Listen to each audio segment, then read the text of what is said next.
Masama raw itapat yung paa mo sa pintuan kapag natutulog. Isa itong paniniwala sa kultura ng mga Chinese, partikular na sa feng shui na tinatawag nilang death position. Ito ay yung nakapwesto ang iyong hinihigaang kama sa tapat ng pintuan kung saan nakatutok ang iyong paa o ulo. Pinaniniwalaan nilang masama raw itapat o itutok ang iyong paa pati na ang iyong ulo sa may pintuan kapag ikaw ay natutulog dahil ganito raw ang paraan kapag nilalabas ang isang taong namatay mula sa kanyang kwarto na hindi dapat ginagawa o ginagaya ng isang buhay na tao. Kung titignan din natin ang ganitong posisyon ng pagtulog ay mapapansin nating para kang nakalagay sa isang kabaong na ang nagsisilbing salamin at bukasan ay yung mismong pintuan. Ayon sa ilang feng shui experts, ay malas daw ang matulog ng nakatapat sa pintuan dahil nag-a-attract ito ng negatibong enerhiya na magdudulot ng hindi maganda sa iyong buhay.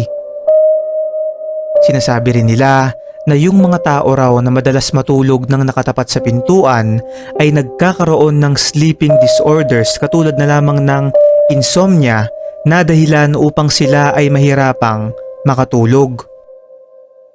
Ayon sa feng shui, upang maiwasan ang mga bagay na to ay dapat raw nakapwesto sa gitna ng kwarto ang iyong kama at nakatapat ang iyong ulo sa may timog.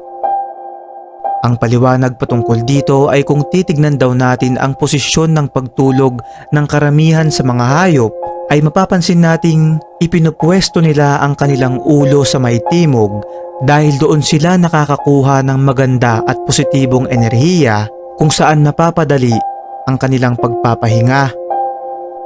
Ngayon, kung hindi naman daw maiiwasan dahil wala nang natitirang espasyo sa iyong kwarto at talagang mapipilitan kang matulog sa tapat ng pinto, ay siguraduhin daw na meron kang salamin sa may bandang hilaga ng iyong tinutulugan upang banggain ang anumang negatibong enerhiya na maaaring pumunta sa iyo.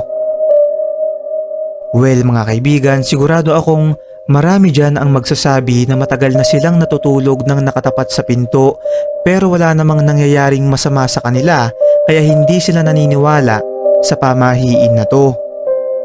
Pero kahit pa ganun ay sigurado rin akong marami din dyan ang kayang magpatunay na ito ay totoo na talagang nakaranas ng hindi magandang pangyayari sa kanilang buhay nung sinuway nila ang paniniwalang to na magmula noon ay hindi na nila muling inulit.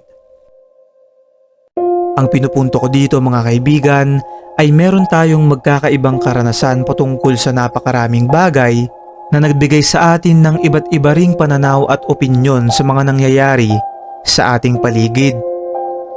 Kung hindi ka naniniwala ay irespeto mo na lang ang mga taong talagang naniniwala sa mga ganitong bagay dahil wala naman talagang nakakaalam ng totoo dito sa mundo nating punong-puno ng hiwaga. Ikaw kaibigan, nakaharap ba ang iyong katawan sa pinto kapag natutulog? I-comment mo sa baba ang iyong karanasan at magkakasama natin itong pag-usapan. At ano pa man mga kaibigan ay wala pa rin sino man sa atin ang nakakalam kung totoo ba to o hindi. Kaya nga sa atin ito lang ay isang hiwaga.